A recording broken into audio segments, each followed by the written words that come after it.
안녕하세요.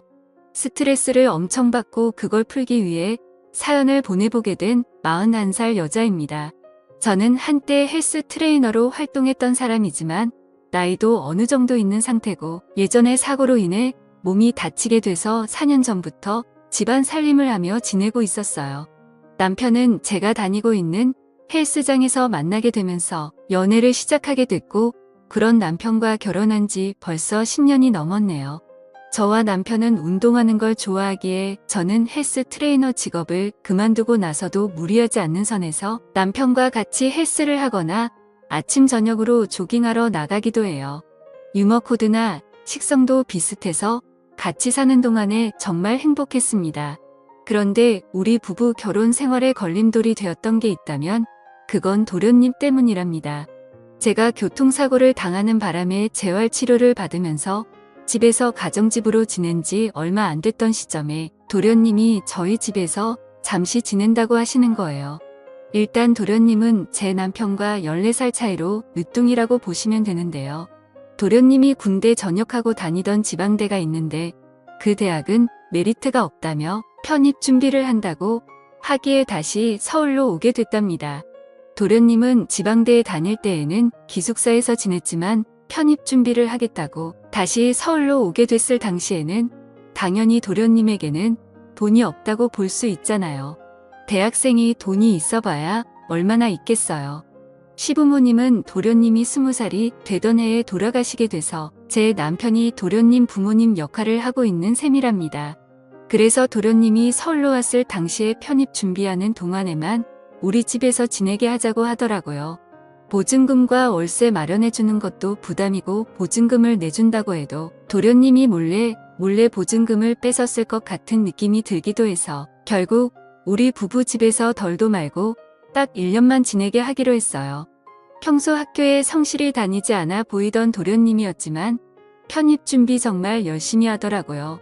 저희 부부집 작은 방을 도련님이 지내실 수 있도록 준비를 해드렸는데 도련님 방을 몰래 들다 보면 항상 책상에 앉아서 공부를 하더라니까요. 원래 노는 걸 좋아하는 사람이었는데 말이에요. 그래서 저는 그런 어린 도련님이 기특해 출출하지 않게 중간중간 간식을 주고 가끔 머리 좀 식히라고 용돈을 주기도 합니다. 편입 준비하는 것만으로도 힘들 텐데 우리 부부에게 부담 주기 싫다고 주말마다 아르바이트를 하기도 하더라고요. 한동안 그렇게 잘 지내던 와중에 도련님이 좀 불편해지기 시작했어요. 일단 도련님께서는 정말 훈남이에요. 키는 183cm 정도 되고 남편은 운동을 즐기는 사람이라 그런지 남편 따라서 운동을 한 덕에 몸도 정말 근육형이에요. 잔근육이 많은 몸매라고 할 수 있죠. 군대 가기 전에 신검 받았을 당시 183cm, 71kg이 나간다고 했으니 기율이 좋을 수밖에 없습니다. 게다가 얼굴도 시아버님의 닮은 덕에 솔직히 제 남편보다 잘생겼어요.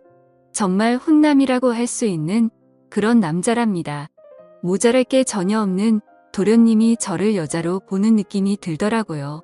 일단 남편은 아침 일찍 출근해서 저녁 8시에서 9시가 되어야지만 퇴근하는 직장 생활을 하고 있어요.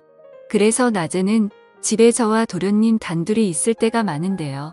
집에 단둘이밖에 없다고 해도 도련님은 공부한다고 방에서 거의 나오는 법이 없어서 가끔은 저 혼자 있는 기분이 들 때가 있기도 한데요. 그렇게 무난하게 지내고 있던 어느 날 제가 안방에서 옷을 갈아입겠다고 옷장을 열고 옷을 벗는데 그때 도련님이 안방 문을 벌컥 열고 들어오는 거예요. 놀란 저는 서둘러 옷을 입고 도련님 노크 좀 하고 들어오세요 라고 약간 화를 냈습니다. 도련님은 미안하다고 사과를 하며 배고파서요. 밥 잘해주세요 라고 하더군요. 처음에 이런 일이 있을 때는 실수구나 싶어서 그냥 넘어가게 됐는데 그 후로 계속 제가 옷만 갈아입을 때에 맞춰서 도련님이 제 방에 들어오는 느낌이 드는 거예요. 옷장 문을 열면 보통 끼익 소리가 나기도 하잖아요. 그 소리가 날 때마다 노크도 안 하고 들어오는 기분이랄까? 그리고 빨래 건조대에 걸려있는 제 속옷이 한두 개씩 꼭 없어지더라고요. 그것도 집에서 편히 입는 좀 허름한 속옷만 사라지더라고요. 내가 빨래하다가 한두 개씩 빠뜨리는 건가 싶었던 찰나에 도련님 방에도 빨래거리가 있을까봐 도련님 방에 조심스럽게 들어가게 됐는데요. 도련님이 제 속옷을 갖고서 이상한 짓을 하고 있는 거였어요. 놀란 저는 일단 도련님한테 들키기 전에 서둘러 방문을 닫았어요. 이제까지 제 속옷을 몰래 가졌던 범인이 바로 도련님이란 사실을 알고 나서 그 뒤로 도련님 얼굴을 제대로 보지 못하겠더라고요. 이걸 혼자만 알고 있어야 하는 건가? 며칠 동안 곰곰이 생각하고 있던 찰나 제가 혼자 운동하고 나서 낮에 샤워를 하고 있었어요. 이날은 도련님이 피곤하다며 낮잠을 자고 있을 때였죠. 열심히 샤워를 하고 있는데 뭔가 이상한 느낌이 들었습니다. 문틈이 살짝 열려 있는 것 같았습니다. 그래서 얼른 수건을 둘러싸고 문을 벌컥 열었습니다. 그러자 도련님은 제 행동에 놀라서 당황했는지 도망도 못 간 채 뒤로 나자빠져 있더군요. 저는 무슨 짓이냐고 소리를 질렀고 도련님은 미안하다고 손을 싹싹 빌며 사과를 하더라고요. 그러더니 도련님은 이 사실을 제발 형한테 말하지 말아달라고 부탁을 했습니다. 저는 이번 일 절대로 못 넘어간다고 했습니다. 제 속옷으로 이상한 짓을 한 것도 이미 알고 있었다고 따졌는데 도련님은 세상 놀란 표정으로 그 자리에서 엉엉 울더라니까요. 얼마나 억울하고 속상하던지. 저는 퇴근하고 집에 들어온 남편에게 모든 사실을 솔직하게 고백했습니다. 제 말을 들은 남편은 손을 부들부들 떨면서 분노를 감추지 못하더라고요. 방에 조용히 있던 도련님에게 다가가 얼마나 싸웠던 건지 남편은 이 집에서 더 이상 같이 지내지 못할 것 같다며 당장 나가라고 도련님을 쫓아냈습니다. 도련님은 절대 안 그러겠다고 이 집에서 나가면 당장 갈 곳이 없다고 하더라고요. 남편은 지갑에 있던 5만원짜리 지폐 두세 장을 도련님께 던지며 이걸로 사우나에라도 가 있든지 하라고 했습니다. 그 후로 도련님은 우리 집에서 지내지 못하게 됐어요.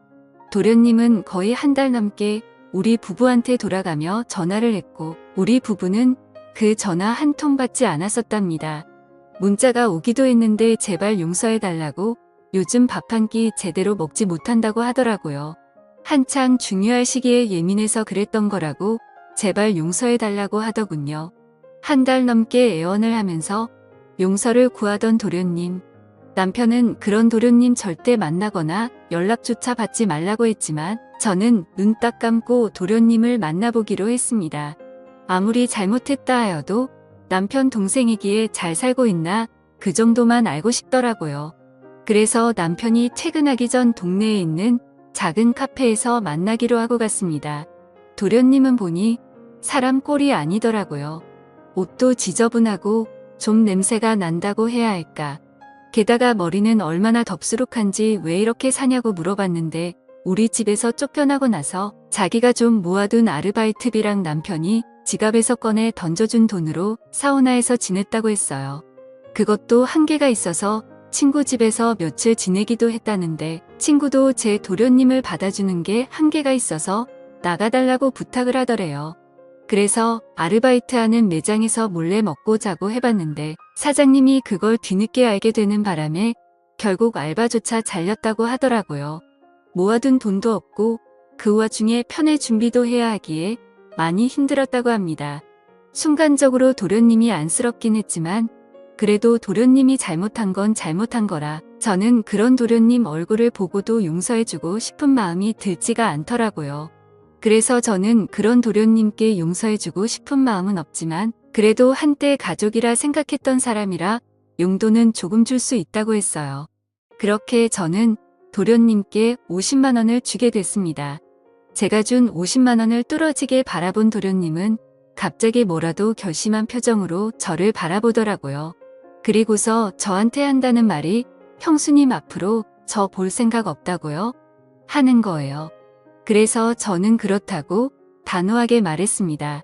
제 대답을 들은 도련님은 제가 준 50만 원을 저한테 다시 돌려준 뒤에 그럼 이 돈 필요 없고 저랑 딱 한 하룻밤만 같이 보내요. 라고 하는 거예요. 이제까지 저를 몰래 좋아하고 있었고 제 존재만 봐도 떨려서 그랬다고 하더라고요. 그걸 듣고 얼마나 충격이던지. 저는 화가 나서 결국 마시고 있던 아이스 아메리카노를 도련님 얼굴에 뿌린 뒤에 앞으로 얼굴 보는 일 절대 없었으면 하네요. 더러운 새끼 라고 말하고 그 카페에서 나오게 됐습니다. 그 후로 도련님과 안 보고 산지 정말 오래됐습니다. 요즘에 잘 살고 있는지는 모르겠지만 몇 개월 전에 도련님 소문을 듣게 됐어요. 제 남편이 사촌동생과 자주 연락하고 지냈는데 그 사촌동생과 도련님도 연락을 따로 하고 지내는 것 같더라고요. 남편 사촌동생 말로는 도련님이 현지 선수로 일하고 있는 중이라고 합니다. 편입 준비도 모두 포기하고 돈 많이 버는 직업을 얻고 싶다고 사촌동생한테 말했다고 하는데 그 직업이 술집에서 선수로 일하게 되는 것인 줄은 꿈에도 몰랐습니다. 그리고 매일 술을 마시며 일을 하다 보니 몸에 이상 증세가 나타나게 되는 바람에 병원에서 검진을 좀 받아봤다고 해요. 결국 당뇨랑 고혈압이 생겨서 매일 병원에 다니고 있다는 말을 듣기도 했습니다. 사람 참 그렇게 망가지기 쉽지 않을 텐데 남편도 그런 도련님 앞으로 평생 보고 살고 싶지 않다고 했고 저한테도 항상 미안하다고 사과를 하고 있습니다.